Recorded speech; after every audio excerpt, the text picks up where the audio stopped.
Chemistry class 9 बाब ॿियो सबक 11 हिस्सो ॿियो मश्क एक्सरसाइज। आउं आहियां केमिस्ट्री जो उस्ताद नजीला चन्ना। अव्हांखे सिंध ऑनलाइन स्कूल में भलीकार।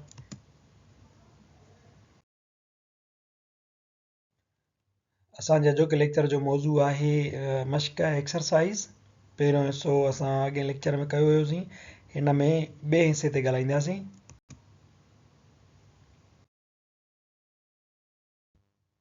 सेक्शन बी आहे शॉर्ट क्वेश्चन्स, मुख़्तसिर सवाल आहिनि।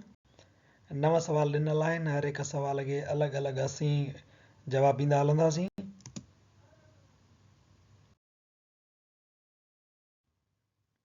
क्वेश्चन 1 आहे, draw the structure of isotopes of chlorine to justify the definition of isotopes.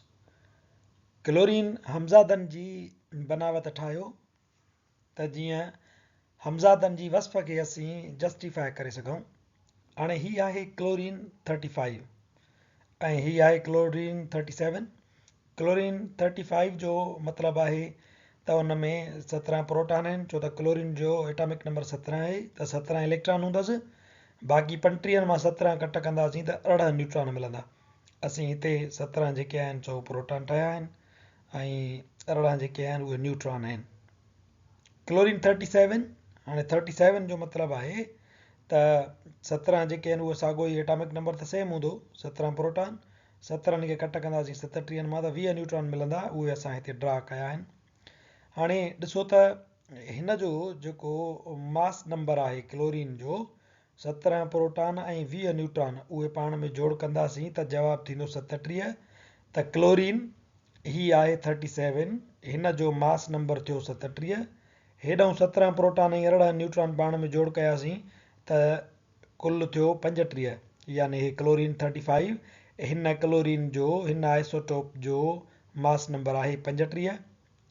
इन स्ट्रक्चर ठाहिण मां असांखे ख़बर पवे थी त ॿिन्ही जो एटॉमिक नंबर सेम आहे। क्लोरीन जो, हिन जो बि 17 एटॉमिक नंबर आहे, छो त 17 प्रोटॉन 10। हिन जो बि एटॉमिक नंबर सेम आहे, छो त 17 प्रोटॉन 10। पर हिन जो मास नंबर डिफरेंट आहे। 18 न्यूट्रॉन ऐं 17 प्रोटॉन जोड़ कयासीं त 35 मास नंबर थियो हिन जो, ऐं हिन जो मास नंबर 20 न्यूट्रॉन ऐं 17 प्रोटॉन जोड़ कयासीं त 37 थियो। इन मां असांखे ख़बर पवे थी त atoms of the same element having same atomic number but different mass number are called as isotopes. हीअ जेका वस्फ़ आहे उहा इन ॿिन्ही स्ट्रक्चर्स मां प्रूव थिए थी त अहिड़ा एटम जंहिंजो एटॉमिक नंबर साॻियो हुजे पर उन्हनि जो मास नंबर डिफरेंट हुजे त उन्हनि खे आइसोटोप चइबो आहे।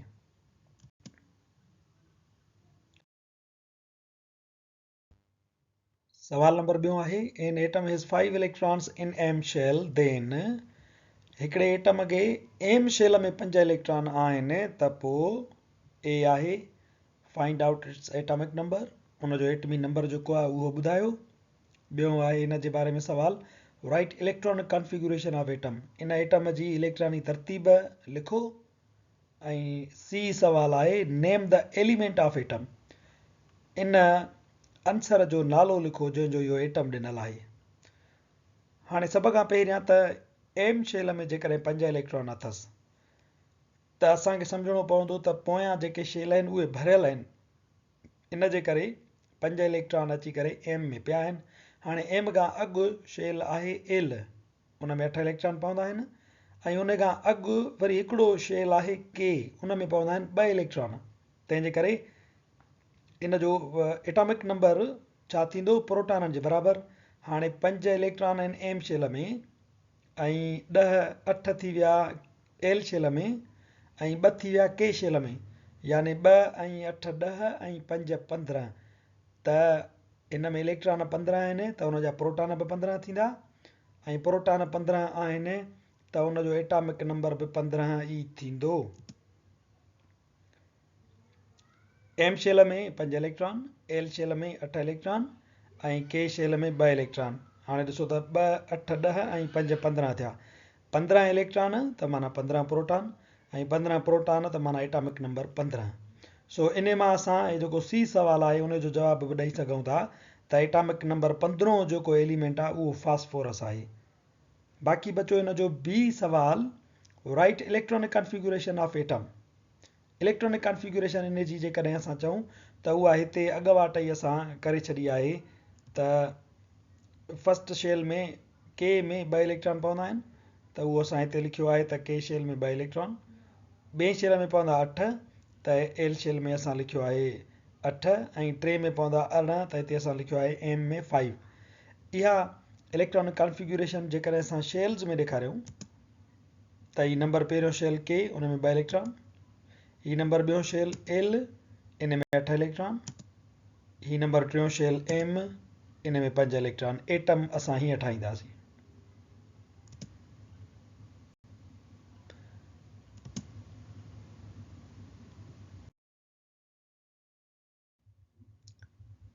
इन जे साॻे ई एटम जी जेकॾहिं सब शेल्स में इलेक्ट्रॉनिक कॉन्फ़िगरेशन कयूं त असांखे यादि रखिणो पवंदो त 15 इलेक्ट्रॉन आहिनि फास्फोरस वटि त असां छा कंदासीं 15 इलेक्ट्रॉन इन्हनि सब शेल्स में फिल कंदासीं। पहिरियां 1s भरींदासीं 1s2 यानी 1s में 2 इलेक्ट्रॉन, हेठों असां लिखियो आहे 1s2। वरी इन खां पोइ असां भरींदासीं 2s त s में 2 इलेक्ट्रॉन पवंदा, असां लिखंदासीं 2s2। वरी पोइ आहे इन खां बाद 2p, p में पवंदा आहिनि 6 इलेक्ट्रॉन त 2p6, वरी 3s2। हाणे हिते इलेक्ट्रॉन थी विया 12, बाक़ी बचा इलेक्ट्रॉन 3 त 3p3। इहा आहे फास्फोरस जी सब शेल्स में इलेक्ट्रॉनिक कॉन्फ़िगरेशन।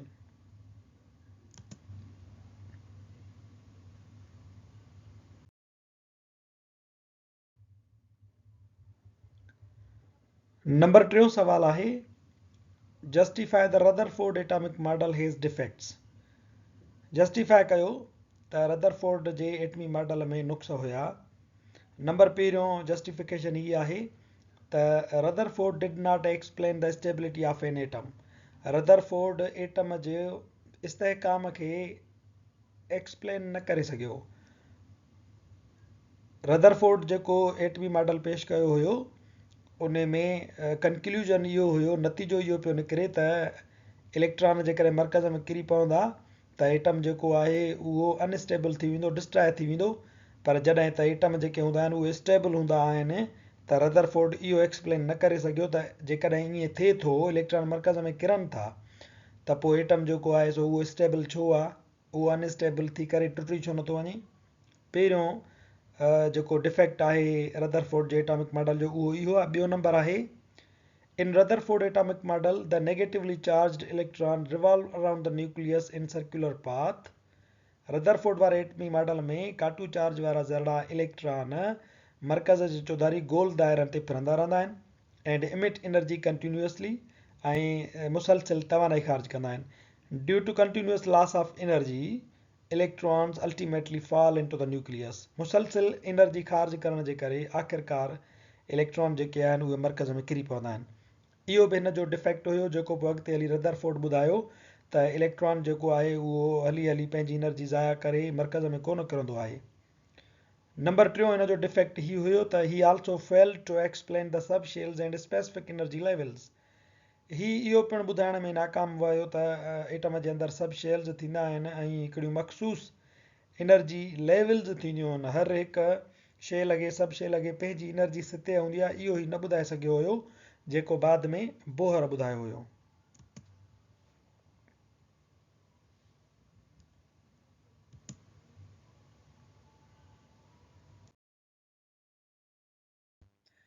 सवाल नंबर 4 आहे describe wave particle duality of electron of de Broglie hypothesis.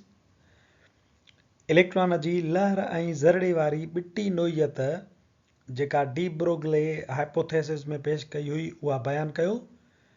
In 1923, Louis de Broglie extended the wave particle duality to electron.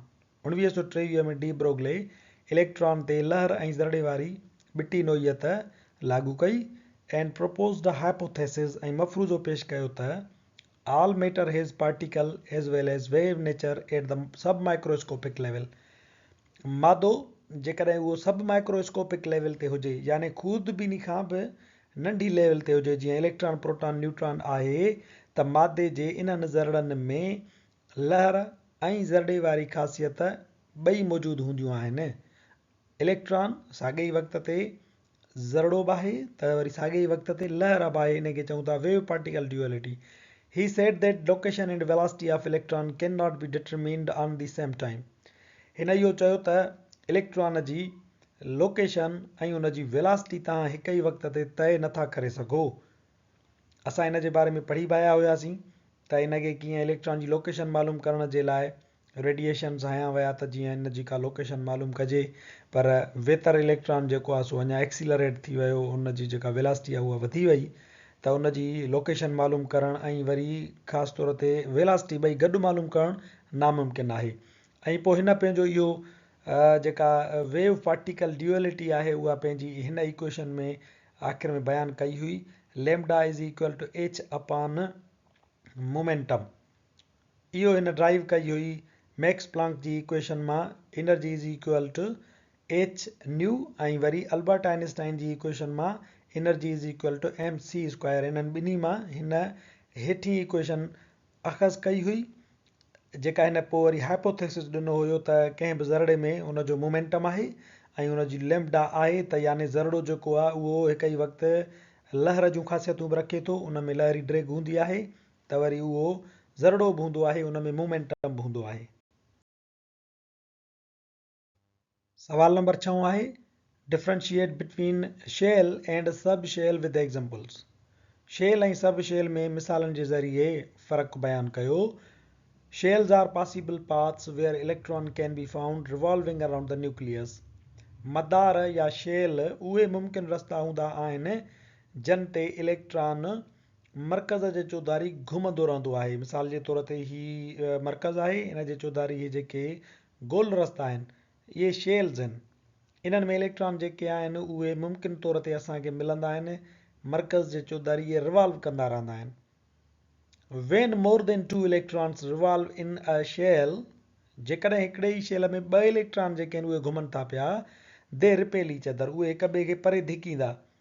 ॿिनि खां जेकॾहिं वधीक इलेक्ट्रॉन हिकिड़े शेल में अची विया त उहे हिक ॿिए खे परे धिकींदा, छो त साॻी चार्ज वारा आहिनि. Same charges always repel each other. हिक जहिड़ियूं चार्जिस हमेशह हिक ॿिए खे परे धिकींदियूं आहिनि. इलेक्ट्रॉननि खे परे धिकींदा, resulting in splitting of a shell into subshells. इन सां छा थींदो त शेल जेको आहे उहो सब शेल्स में टुटी वेंदो. मिसाल जे तौर ते हाणे के शेल आहे, उन में आहिनि 2 इलेक्ट्रॉन, हिकिड़ो ई सब शेल आहे एस. पर ही जेको एल शेल आहे उन में छा आहे, इलेक्ट्रॉन आहिनि कुल 8. हाणे छा थींदो त एस ही जेको आहे हिकिड़ो सब शेल 2 इलेक्ट्रॉन रखंदो, वरी पी जेको आहे उहो पाण वटि 6 इलेक्ट्रॉन थो रखे.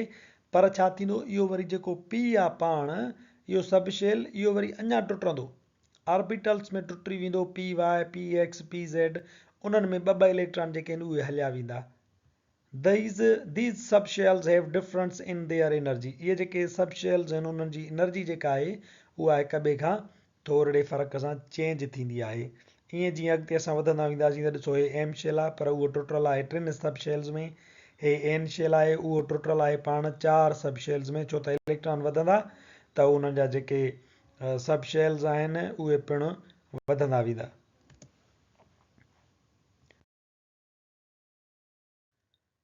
सवाल नंबर 7 आहे how the atoms of oxygen 817 and oxygen 816 are similar are different from each other.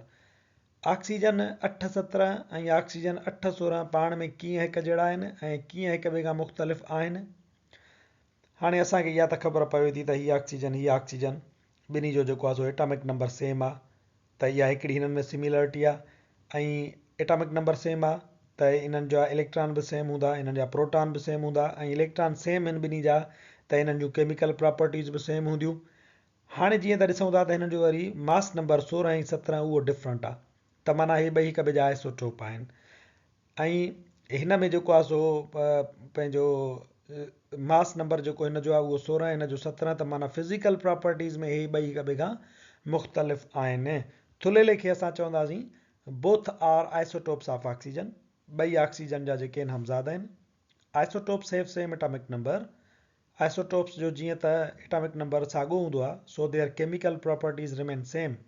उन्हनि जूं कीमियाई ख़ासियतूं साॻियूं रहंदियूं, but their mass number is different. पर जीअं त उन्हनि जो मास नंबर मुख़्तलिफ़ आहे, so their physical properties differ. तंहिंजे करे उन्हनि जूं तबई ख़ासियतूं जेके आहिनि उहे मुख़्तलिफ़ हूंदियूं।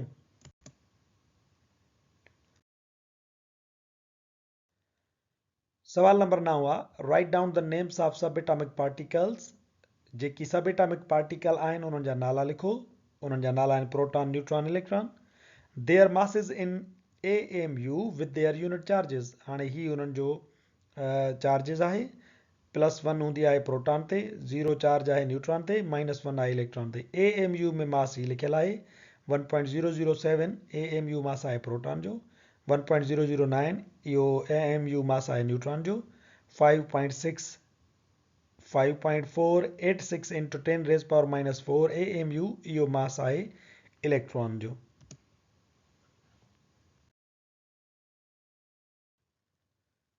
असांजो अॼोको लेक्चर हिते पुॼाणीअ ते पहुचे थो। वधीक वीडियोज़ लाइ ॾिसंदा रहो सिंध ऑनलाइन स्कूल।